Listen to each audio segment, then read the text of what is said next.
approche. Intégrer le goût du risque comme une richesse. Écoutez-moi bien. Écoute.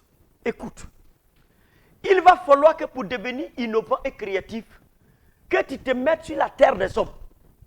Que tu peux tout perdre à tout moment et que ça fait partie simplement de la vie. Tous ceux qui sont entrepreneurs qui ont pris des risques dans la vie, ils ont soumis la mentalité de logique pour devenir des êtres extraordinaires. Ce qui fait qu'au moment où ils prennent la décision, c'est difficile que ces entourages qui sont animés d'une mentalité de logique puissent le comprendre. Tous ceux qui sont animés d'un esprit cartésien, logique, c'est l'une des raisons pour lesquelles, laissez-moi vraiment décevoir certains, c'est l'une des raisons pour lesquelles beaucoup de scientifiques ont échoué dans l'entrepreneuriat et sont devenus des grands managers pour les entrepreneurs. Écoute-moi bien. L'objectif de l'école, c'est de te former à aller travailler pour l'entreprise de quelqu'un d'autre ou pour l'État. L'objectif du système scolaire, ce n'est pas que tu travailles, tu sors de l'école pour devenir libre. Ça déjà, il faut que je vous détruise déjà. C'est-à-dire que si pendant que tu vas à l'école, tu n'as pas appris à développer une mentalité de goût de risque, à la fin de ton cycle, tu n'es pas fait pour être entrepreneur. Parce que tout le cycle scolaire prépare un futur employé ou fonctionnaire. Je ne sais pas si quelqu'un prend note. C'est l'une des raisons pour lesquelles vous avez beaucoup d'échecs dans l'entrepreneuriat. Parce que la notion de risque, c'est une notion qui défie la loi de la logique, la loi du confort et la loi de la perte. Vous comprenez? Ce sont des réalités à intégrer, parce que je sais de quoi je vous parle. En 2015, on me vole 160 millions aux États-Unis. En réalité, mes amis, après ce vol massif, j'ai un de mes frères qui est venu me voir, il est juriste. Il dit Olivier, il dit vraiment mon neveu, je vois que vraiment tu es déterminé. Hein. Vraiment tu nous fais pitié. Moi-même, là, c'est moi qui ai conduit la création de votre société Agro for Life. Vraiment, il a dit, mais tonton, ce que tu me dis là, est-ce que le nom que tu as prononcé là, tu as compris ce que ça veut dire? Tu as dit Agro for Life. Bon, life là, tu sais ce que ça veut dire? C'est lorsqu'on meurt qu'on vit. Écoutez-moi vous dire une chose. Est-ce que vous savez que la vie prend forme là où la mort prend fin? Là où la mort finit, c'est là que la vie renaît. Si tu veux que je vive mieux, accepte que je meure par cette épreuve. Parce que ma compréhension de l'entrepreneur, tu ne sais pas ce que moi j'ai sacrifié pour devenir entrepreneur. Je l'ai dit, est-ce que tu sais ce que j'ai sacrifié? J'avais toute une carrière professionnelle en Afrique qui m'attendait. J'ai renoncé à ça pour démissionner. Donc tu ne sais même pas avec qui tu es en train de parler. Tu es venu avec ton esprit juridique, logique, intellectuel et feeling familial. Je te fais pitié. Écoutez-moi bien et prenez note. Lorsque Jésus était sur le chemin de Golgotha pour aller mourir, les femmes frappaient leur poitrine en disant « Oh, voilà notre salut qui va mourir ». Jésus s'est retourné et dit « Ne pleurez pas sur moi, femme, pleurez sur vous et vos enfants ».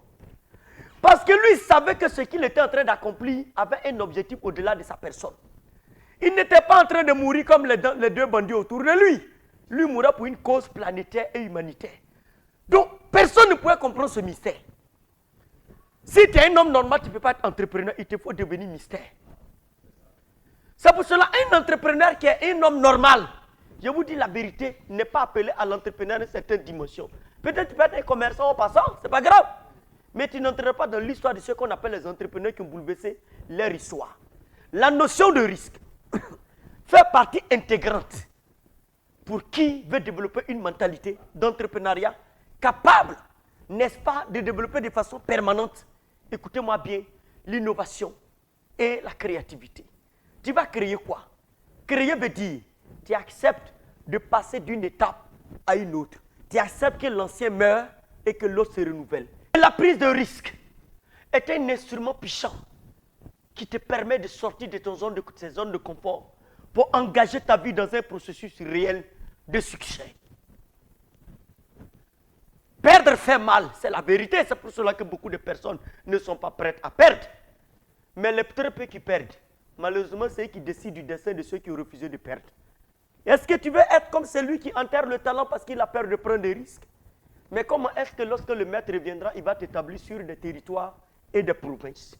Tu veux dominer dans la vie, parvenir à avoir une vie qui impacte positivement ton entourage, la terre, ta communauté? Mais écoute-moi bien. Écoute-moi bien. Je te parle du plus profond de mon cœur, d'un point de vue et d'un angle d'amour. Si tu m'écoutes ce matin, Peut-être que tu as entendu beaucoup de messages dans la vie, mais il y a un homme que Dieu a envoyé sur la terre des hommes. Je n'ai pas une vie exceptionnelle ni extraordinaire. Moi aussi, j'ai beaucoup de fragilité. J'ai des pères auprès desquels j'apprends. Mais laisse-moi parler à ton cœur ce matin. Tu dois sortir de ces stéréotypes de faire croire que si tu perds quelque chose, c'est perdre ta vie. C'est lorsque tu perds que tu gagnes ta vie. Tu vas entreprendre. Organise ta vie de façon structurelle. Trouve-toi un mentor qui va te coacher de façon humble. L'entrepreneuriat souvent nécessite qu'on ait du coaching. Ce n'est pas seul qu'on réussit les défis de la vie, ce n'est pas vrai. Vous me voyez comme ça, je vais vous faire un secret. Il y a beaucoup d'aînés dans ma vie, vous ne pouvez pas imaginer, qui sont souvent des grands cadres dans les entreprises, des directeurs de département, qui sont mes aînés, des amis, des grands frères, qui me conseillent, vous ne pouvez même pas imaginer leur nombre. Leur vie est une grande bénédiction. Ils ne sont pas forcément des directeurs généraux, mais leur sagesse est une grande bénédiction pour moi. Et je vais à leur école chaque jour. C'est des personnes qui chaque jour seront disponibles pour me conseiller. Dans tous les domaines, au plan financier, juridique, comptable, tout. Parce que j'ai compris qu'il y a des réalités dans la vie pour les affronter. L'idée, une seule idée, un seul conseil qu'une personne te donne peut ouvrir le prochain chapitre de ta destinée.